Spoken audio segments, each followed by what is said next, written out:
Hello, Bashar. It And is to you, good day. so exciting to talk to you, and I hope that you're doing well in this now. Of course I am. I wouldn't be doing otherwise. Well, that's wonderful. What would you like to discuss today? Well, the first thing I wanted to ask you about regarding the connection, the topic of connection and how important the breath is.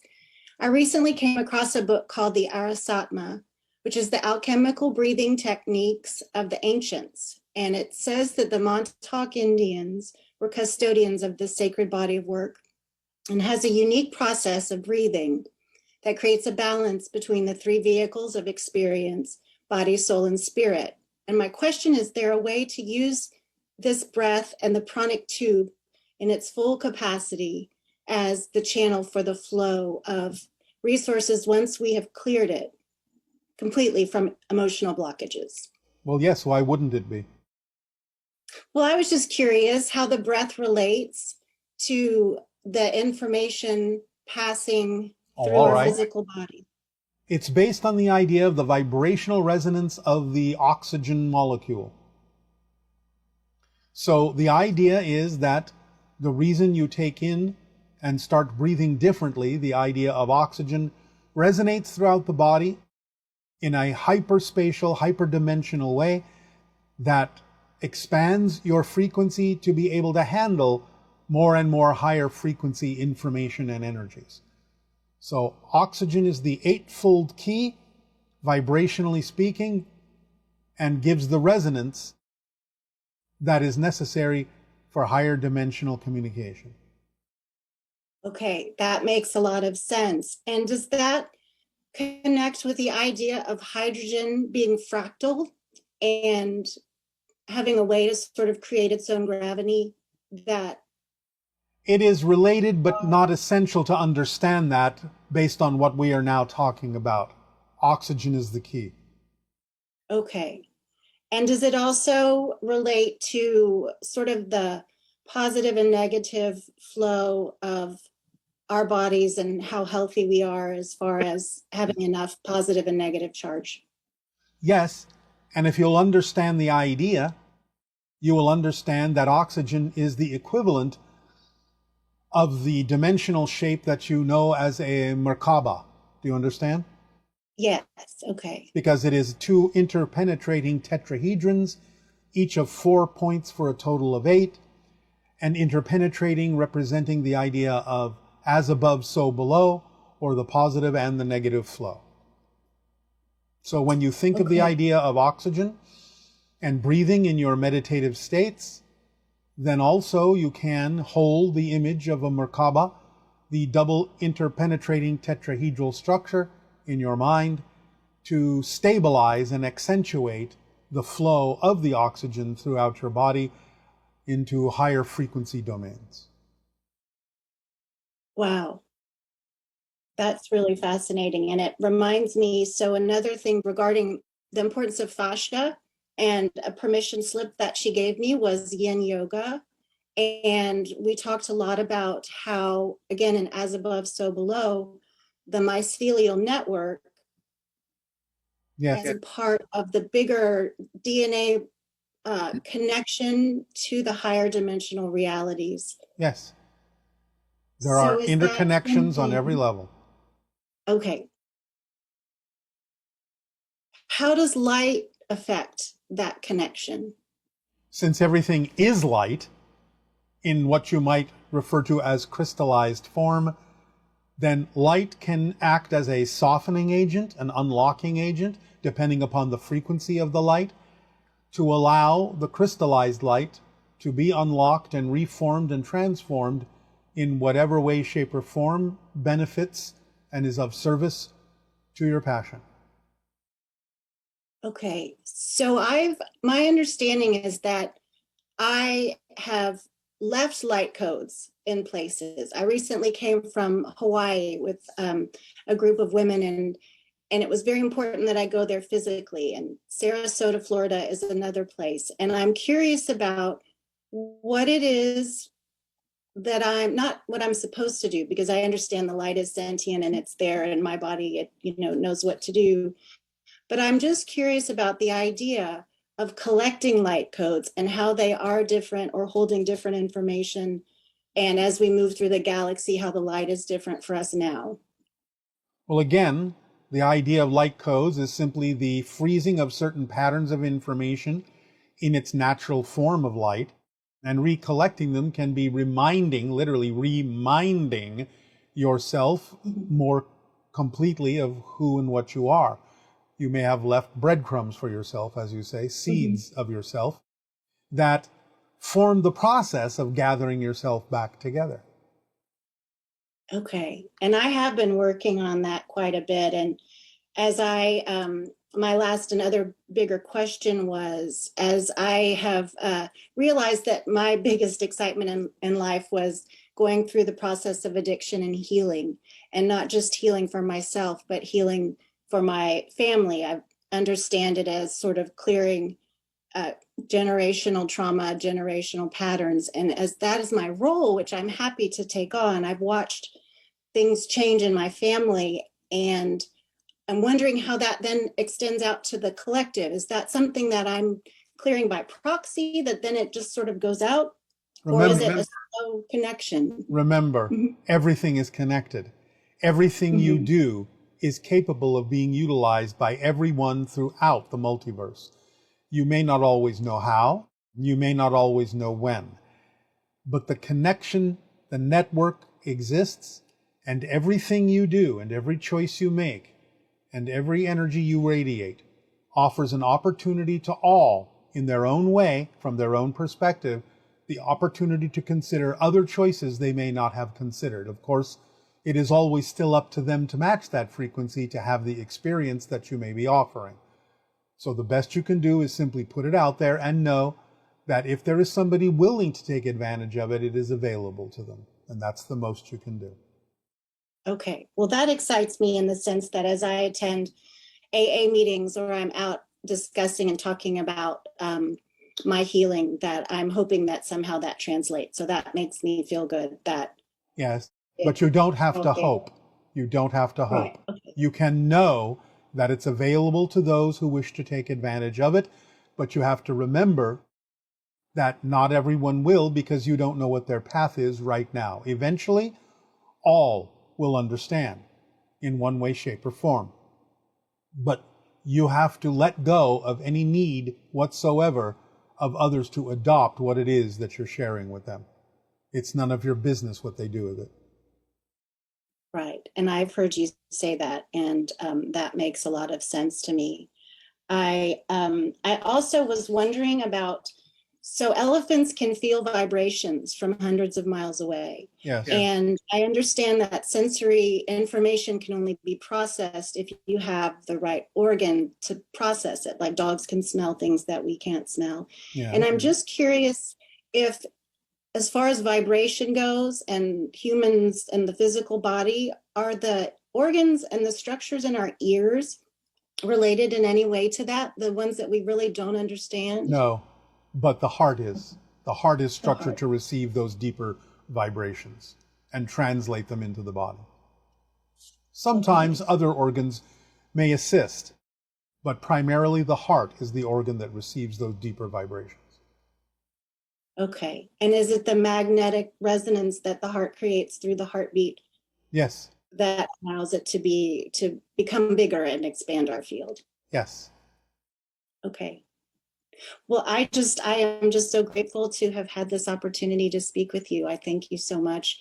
The information that you put out, I apply, and it's very exciting to be able to be here with you today. So thank you. It is for us as well, and it is our passion and our pleasure to share the information with all of you. Aveo. Aveo. Hi, Bashar. This is Allison from Arkansas. So my question is pertaining frequencies that are really, really close together, as well as soul contracts. So we hear all the time people, for example, having an accident, like they walk out into the street and a car hits them, and they say they never saw the car coming, and the driver says they never saw the person, that they just came out of nowhere. Is it possible that in situations like that, albeit extreme, that because of a soul contract and just the perfect timing, that even though these two individuals were not at that moment on the same frequency, but that the split second right before that happened, they merged into the same frequency, or one of them jumped to the other one? Is that a possibility? Because to me, that has so many other implications that I'm thinking of. So if you could give any insight on that, I would appreciate it very much. Thank you, Bashar. Love you. It is actually a probability. Yes, that is correct, and that can happen, and happens more often than you may think.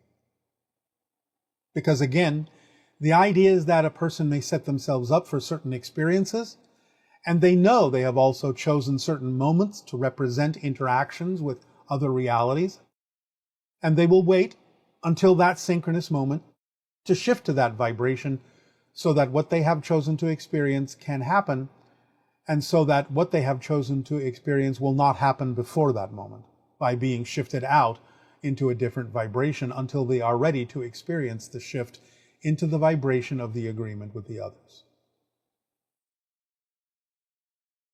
Remember that you're constantly shifting, constantly, billions of times per second.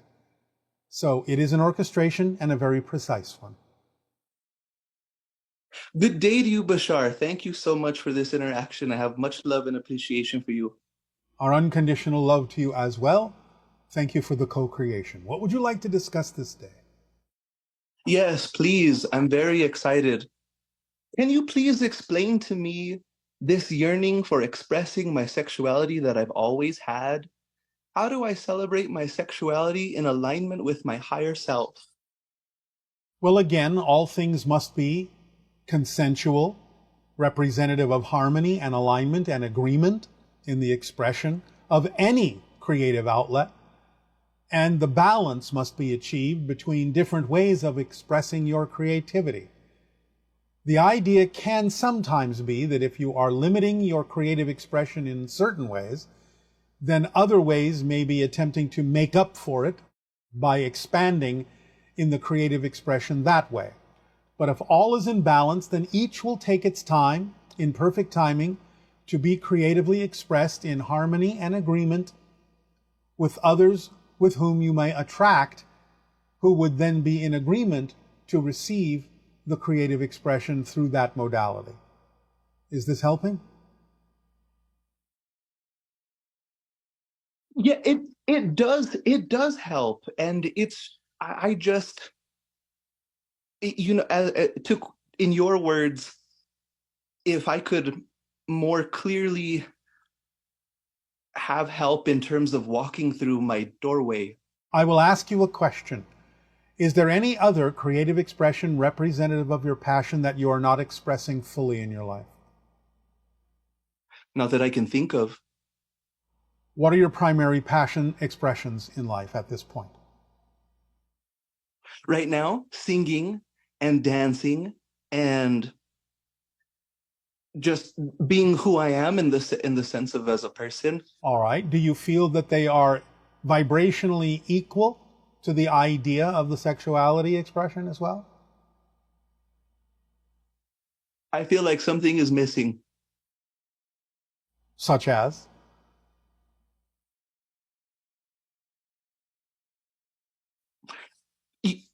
When I explore different avenues, I am expecting some sort of a lightning bolt of I'm expecting an aha moment, and I haven't experienced that yet in terms of this is what I can pursue. This feels.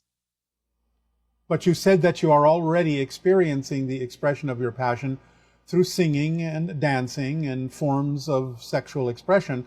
Do none of these produce any aha moments for you?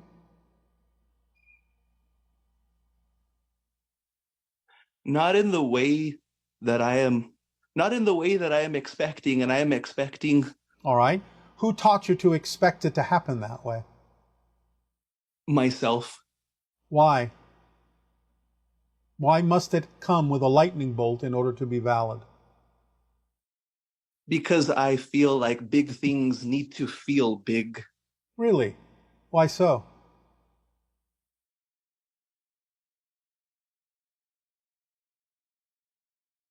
I'm not sure. All right. I'll ask the question from this perspective then.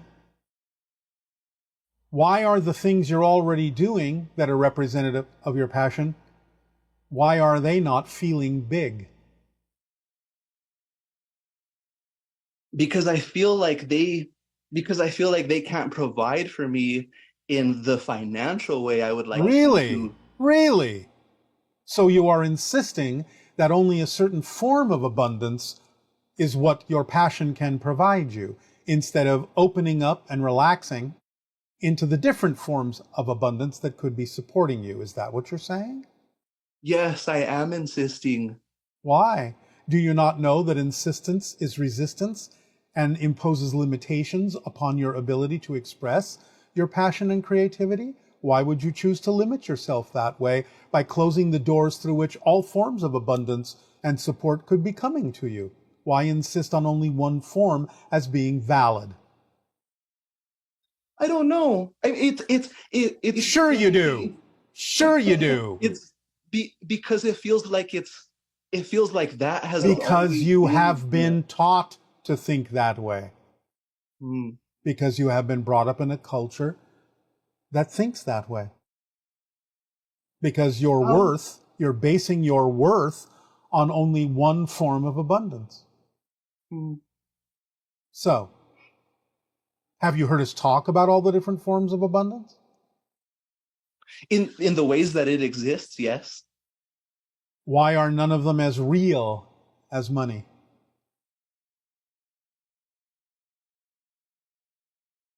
Because it's been such an insistence to provide. My greatest fear is that I'll be poor with nothing. I see. And therefore that's what will happen, because that's what you're focused on. Because you're only focused on the limiting idea that only one form of abundance can support you. And if it's not there, then the only alternative in your belief system is that you will be poor. How do I relinquish that? Well, you do have to truly understand how abundance and support works in connection to your passion. It is a complete contradiction to say that you're following your passion and yet your passion can't support you in all the ways that are necessary for you to be supported to continue to act on your passion. That's not a definition of passion. That's a contradictory definition that creates the experience that you're having. So you have to understand that you are misaligning your definition of passion. You think you have a definition of passion, but you don't. I feel a lot better. All right. You must relax into the knowledge that there are many forms of abundance, including being given a gift, including have something to trade, including synchronicity, imagination, communication. All these things can actually support you if you give free rein to your imagination. The idea of an over-focus on the idea of sexual expression can be, as we said earlier, the idea of imposing limitations on other forms of creative expression that would then result in actions through sexual expression that are the result of frustrations. So you need to really relax into the equality of all forms of abundance, all forms of creative expression. Know that every moment is an aha moment. Cherish it for what it is, and that everything that is happening is exactly what needs to happen. Stop invalidating your present, expecting it to look different. Remember, the true measure of change is not whether the outer reality looks different. The true measure of change is whether or not you respond differently, even if it looks the same as it did before. That's how the reflective mirror of physical reality knows you've truly changed. And then it can change, even though it may not change in the way that you insist or expect, because it will always change in the way that actually serves you best. And you have to be okay with that. Otherwise, you're not okay with the way your reality unfolds, and that means you're not okay with yourself. So, I will suggest to you the same mantra, permission slip exercise that I suggested to another listener in this transmission. And that is in the morning when you wake up, and at night before you go to sleep. You repeat 3 times each in the morning, 3 times each at night. And you can do this in the afternoon if you wish. It's up to you. I am who I am, and that is enough. I am who I am, and that is enough. I am who I am, and that is enough. And then start relaxing into allowing, not making, not forcing, allowing synchronicity to bring you the things you need to consider, to ponder, and remain in a positive state while you do so, allowing yourself to fully appreciate everything that comes to you, to see it through the eyes of positive reality, of positive light, and to feel the aha moment that exists perpetually every single second. That's what we have to suggest for you. Thank you very much, Bashar. That satisfies my question. I would like to ask you another. Yes? Can you please tell me what connections I have made to other civilizations among the stars that are helping to inform my life on Earth now? Most people on your planet have many common extraterrestrial energetic connections. Pleiadian, Sirius, Arcturan, Hybrid, Gray, Orion. There are a few others we're not allowed to talk about, but all of you have the connections you need that are giving you the assistance you need. You cannot receive more assistance than you're getting. You simply have to pay attention to the assistance that you're already receiving to benefit from it more and more.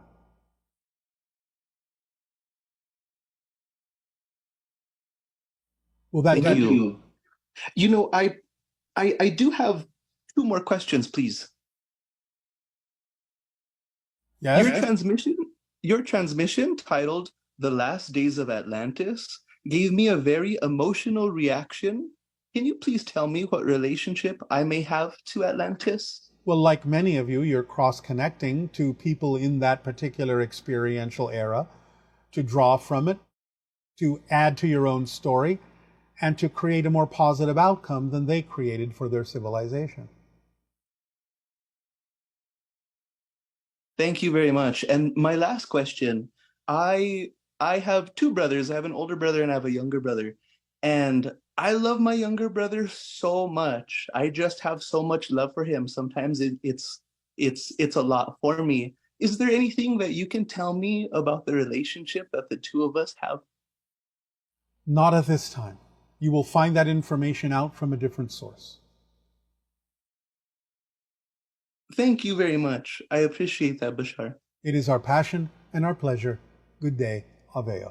Thank you so much for this opportunity. And you as well. And I have an Asian background, and we honor. May I see your background?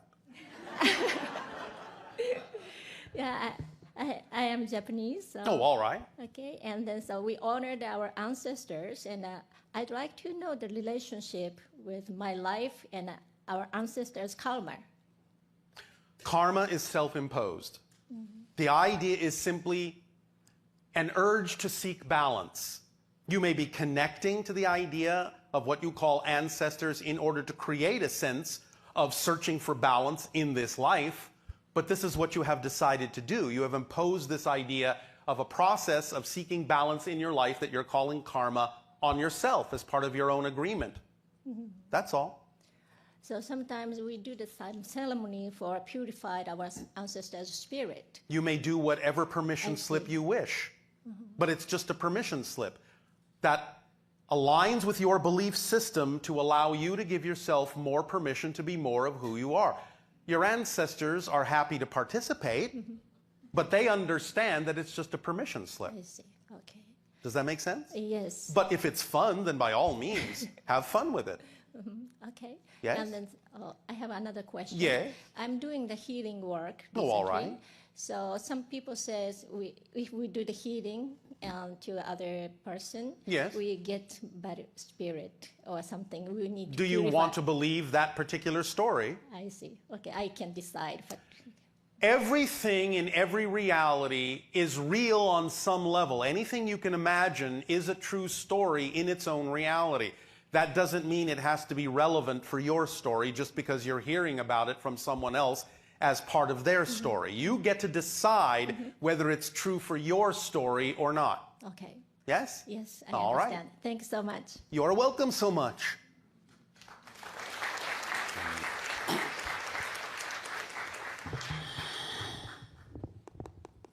Good day, Bashar. I know you good day.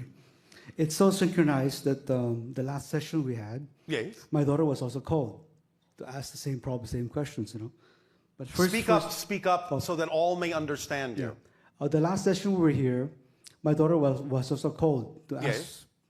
ask a question, you know. Yes. Anyway, I want to thank you for being part of our lives and for helping us go through this lifetime of ours, you know.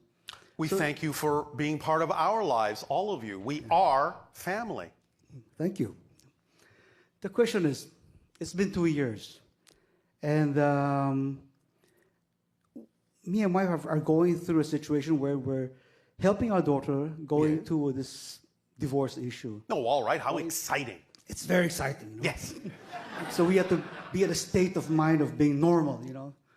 Being natural. Not normal, natural. Yes. Yes.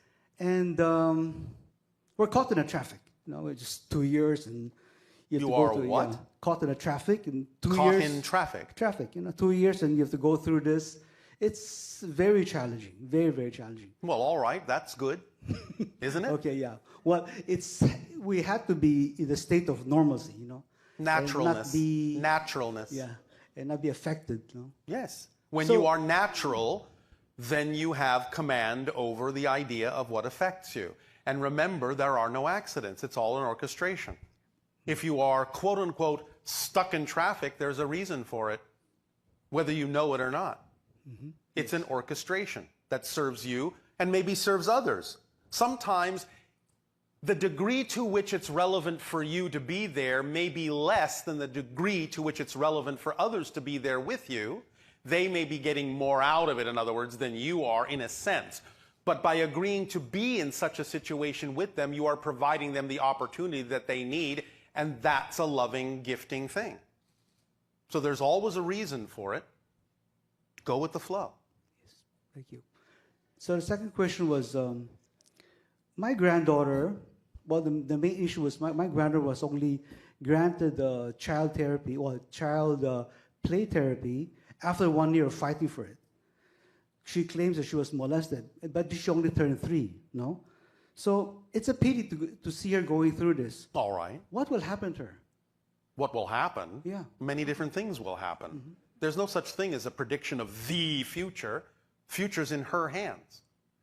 If she makes the ability to use such an experience, something that can help her and help others, and perhaps allow that assistance to make sure that it doesn't necessarily happen to others again on your planet, she can have used that experience in a positive way to strengthen herself, to help others who have also had similar experiences. That might be one way that she decides to go. There may be many other ways she decides to use that experience in life. But that's not set yet. Will she be able to convince the therapist that she was really molested by the father? There's no way to know that, but it doesn't matter. The point is what is her relationship with the idea that she has been through that experience, and how does she want to use that energy? How does she want to apply it in her life in a way that will transform it into something positive from something negative? That's the only thing that's really crucial. Not that anyone else believes her. Some people may believe her, some people may not. The point is, again, what does she do with that idea? What does she do with that belief? What does she do with that energy? How does she use it to help herself become who she prefers to be, and maybe in the process help others too? That's the point. Yes? Well taken. Thank you. Thank you very much. Thank you.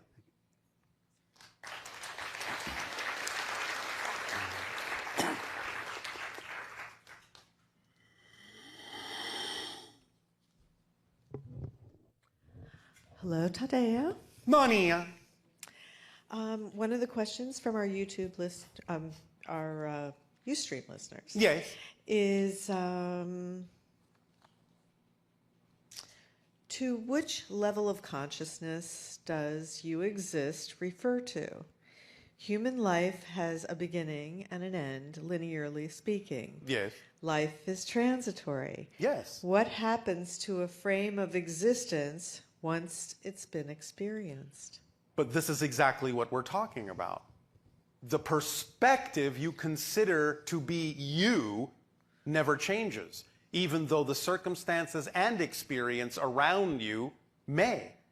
So no matter whether you experience something with a beginning and an ending in linear time, it's always being experienced by you, whatever the change may be.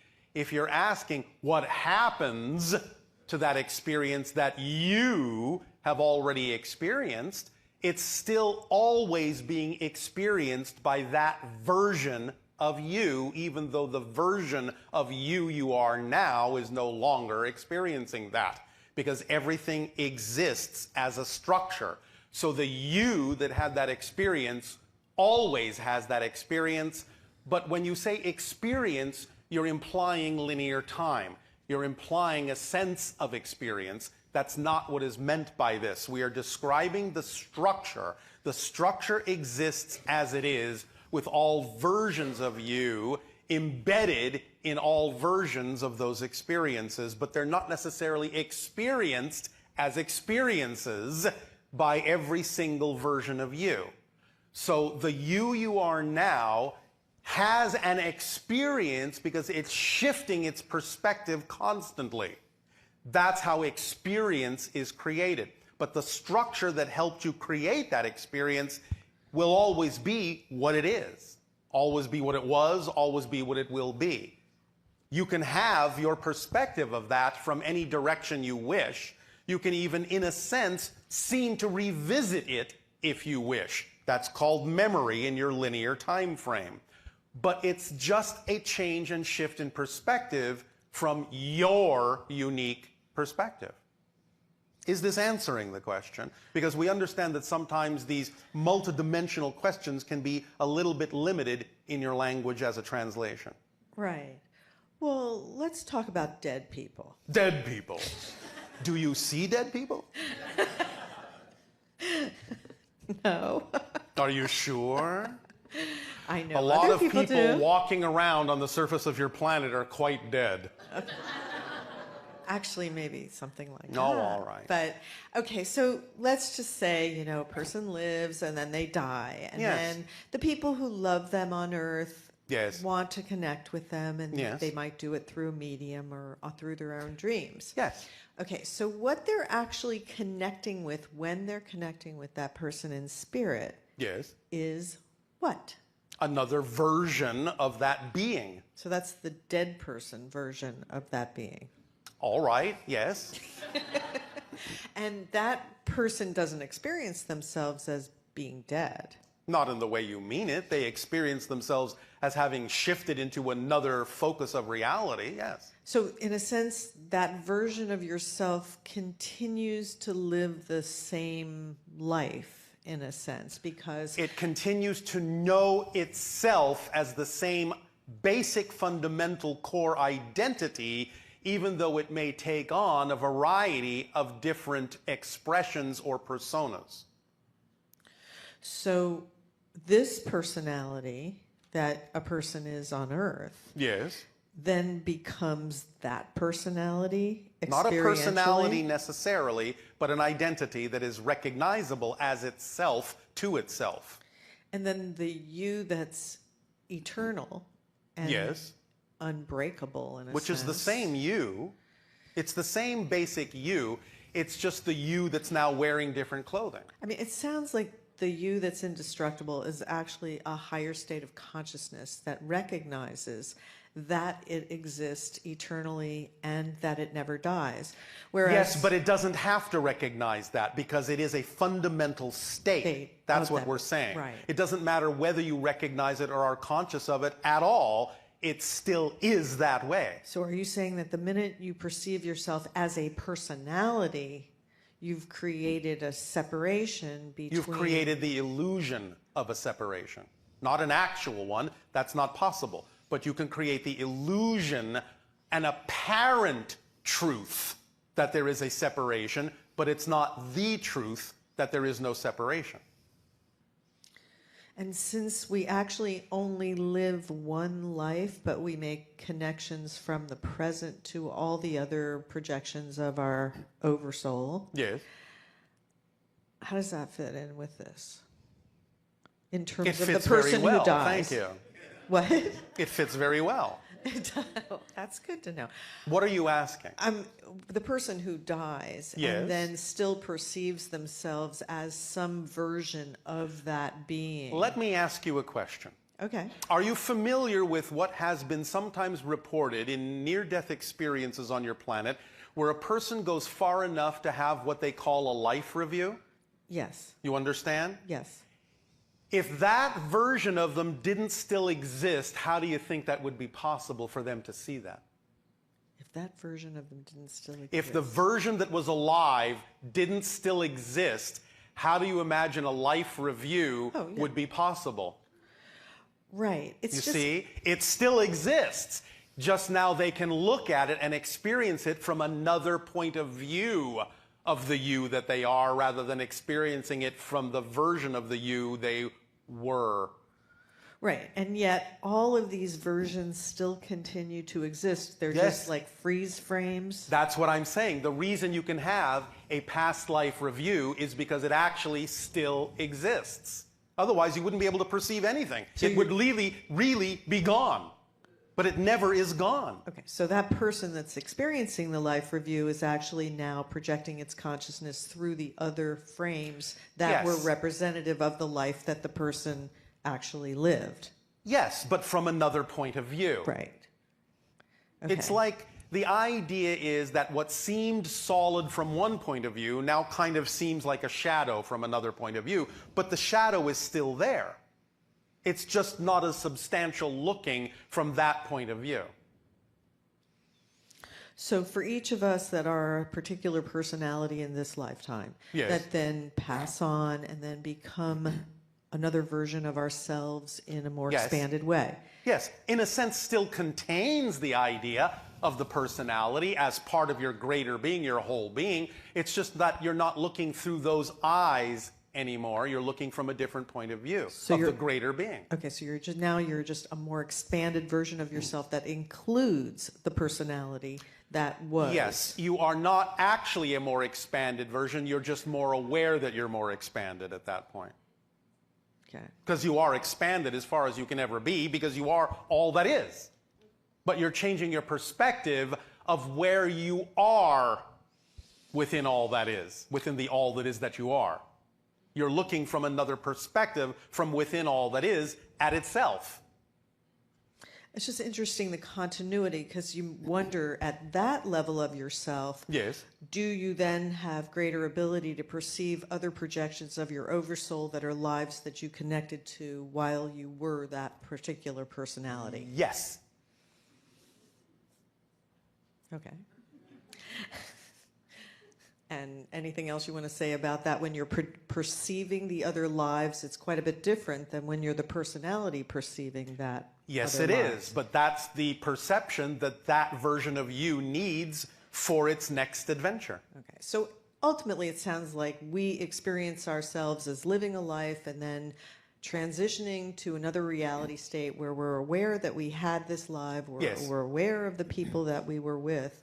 Yes. However, we're experiencing ourselves in such a different way on that level. Yes. Yes. But the point of all this and what we began this transmission with is that no matter how differently you're experiencing yourself, you're still experiencing yourself. Right. You just know it's you. Exactly. You're still seeing... That never goes away. Okay. You always know it's you. Even when you're all that is, you still know it's you as all that is. And the holographic nature of all that is makes that true for every single one of you. Each of you experience yourself as all that is. So every version of you also experiences itself as being you. Yes, of course. Oh, that's pretty expansive. Yes, it is. Is it time for your refreshment? Well, we might. What? Let me check. What are you Okay. checking? I'm checking the time. Time? Well, yeah. You're checking an illusion to see if you're hungry? Well, Bashar, if you're hungry, we can stop. I'm never hungry. At least not for food. For knowledge, yes. And excitement. Famished. Well, we have a little bit more time if you want to talk, pick a name or two, or Nope. you're ready to go to lunch. I bet you that's Darryl. The that's ready to timing, go. nope. The timing is what it is, and we trust it absolutely. Okay. Because you will see how it plays out later. Okay. Well, since I So- trust you absolutely. Trust the timing absolutely. Okay. Have your refreshment break. We will resume this transmission afterwards. Thank you.